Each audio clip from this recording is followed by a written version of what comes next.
Hello दोस्तों, आप सभी को एक गाना सुनाने चाह रहा हूँ नाचवीत। आप सभी लोग कमेंट में बताना कैसा लगे गाना।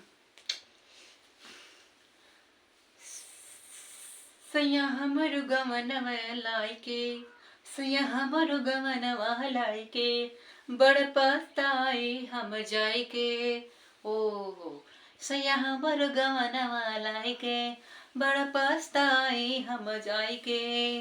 सैया तो हमर बंटी बबल, छोड़े के मानो ना बाटे, माना बाटे।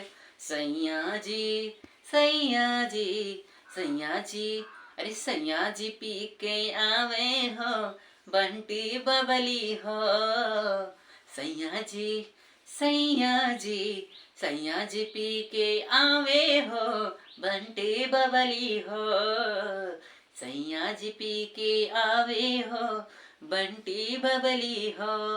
रतिया में आवे नलिया में गिरे, रतिया में आवे नलिया में गिर, ठीक वहाँ पे से चला आवे हो, आवे हो।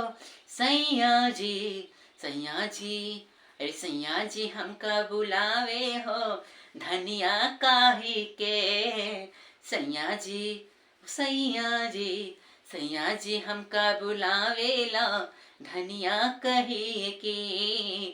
ठीक वापस से, अरे ठीक वापस से आवे हो ये सैया, ठीक वापस से आवे हो ये सैया। नलिया में, अरे नलिया में यूं ही गिरे हो, ए नलिया में यूं ही गिरे हो।